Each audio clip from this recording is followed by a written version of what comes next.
Ако некоја тема во ова собрание имала сериозен, долготраен, квалитетен третман, тоа е темата на образованието. Но се разбира, тоа не е случајно. Сметам дека повод за тоа е можеби најмасовниот независен марш на студенти што се има случајно во историјата на Република Македонија, создавањето на професорскиот пленум, создавањето на студентскиот пленум, создавањето на средношколскиот пленум. Сето тоа се обиди за артикулација на некакво мислење на граѓани од нашата земја, кои што сакаат да ни порачаат дека се незадоволни од образовниот процес во кој што се партиципиенти. За жал, во тој период имаме премиер кој што тврдеше дека студентскиот пленум не постои, тоа е господинот Груевски, но наспроти тоа, 2 месеца после најмасовниот независен марш во историјата на Република Македонија, истиот тој господин Никола Груевски се откажа од своите идеи за реформи во образованието и ги поништи новите законски решенија во врска со екстерното образование.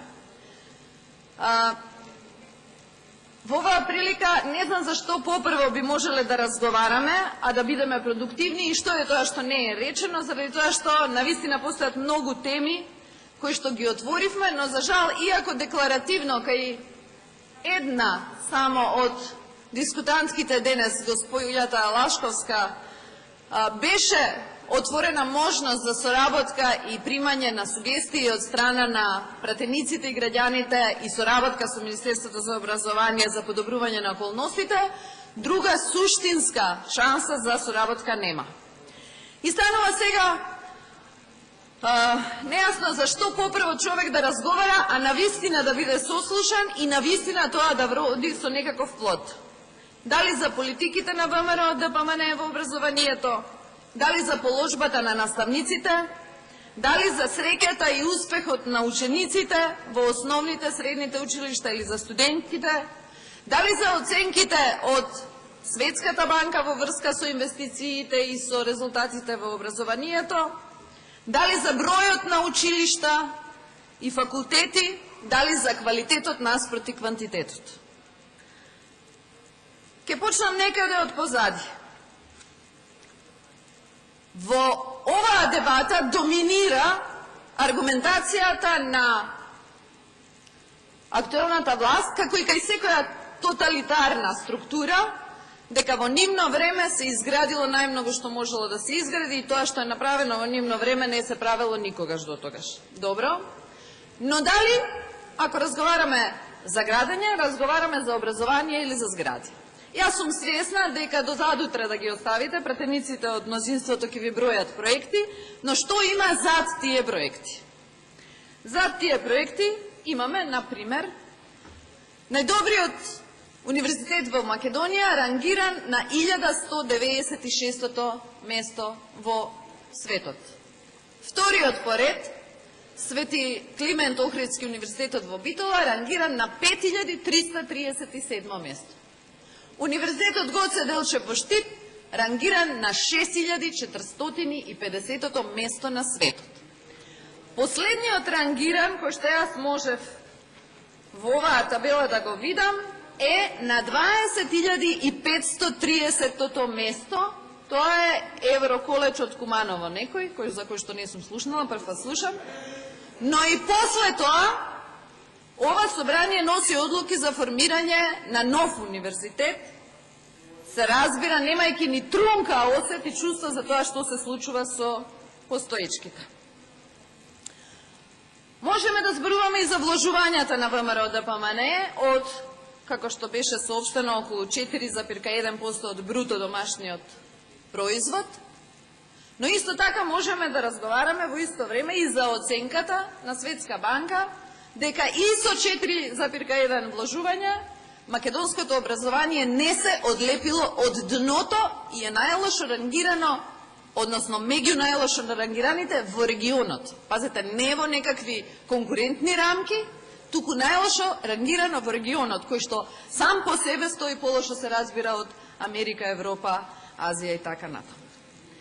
Пред некој ден беше 7 март, денот на наставниците, и ми остави впечаток тоа што го одбележи Алсат телевизијата во еден свој прилог, каде што стануваше збор за задоволството, односно незадоволството на наставниците од албанското образование.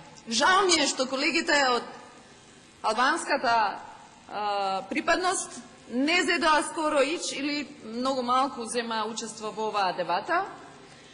Ќе цитирам само една реченица на една пензионирана наставничка која вели: многу сум разочарана од нивото на кое сме денес после 20 години наводно вистинска демократија. Кога се вработив пред 40 години, образованието беше на многу подобро ниво отколку денес и со квалитетот и со методите кои се применуваат. Сакате да разговараме за компјутер за секое дете. Тоа е проект кој што чинеше 60 милиона евра, но освен тоа, што ги опреми сите општински комитети на ВМРО ДПМН со компјутери, тој проект за жал реално не заживеа.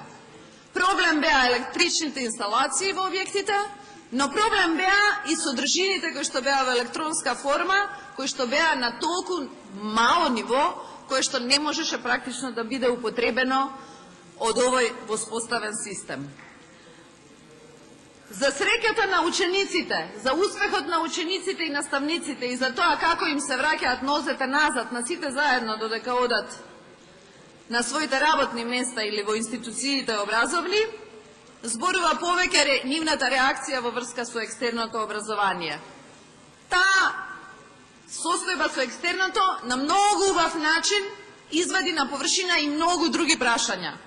Ако зборуваме за ветувањата на ВМРО ДПМН, како што колегите се подготвени со реплики од Центарот за комуникација, јас сама си извадив некои цитати од наслови од изминатите години. Да речеме, 21.2.2007 Перо Стојановски вели: за 2 години нов студентски центар со 700 нови легла. На 16 јули Самуел Малчевски: багери ќе ги бркаат глувците од студентските домови. На 15.12.2010 Никола Тодоров: склучено партнерство за нов студентски дом, 1500 легла кај ректоратот на УКИМ. 10.7.2011 Никола Тодоров: среќен сум што нема жртви, паднат лифт во Гоце Делчев. 23.8.2011 Панче Кралев: студентскиот дом Стеф Наумов ќе се реновира во декември. 14.11.2011 Панче Кралев: мизерни услови во студентските домови. 10.4.2013 пожар во Гоце Делчев. 12.4.2013 Никола Груевски: ќе се градат и реконструираат студентските домови и училишта. 16.10.2013 пожар во Стеф Наумов. 1.12.2013 пожар во Гоце Делчев. Од 15.8.2013 Спиро Ристовски: до година ќе се реконструираат студентските домови. 16.9.2015 паднат таван во Гоце Делчев. 14.11.2015 Никола Груевски на Сител: ќе се градат 3 комплетно нови студентски домови. Благодарам.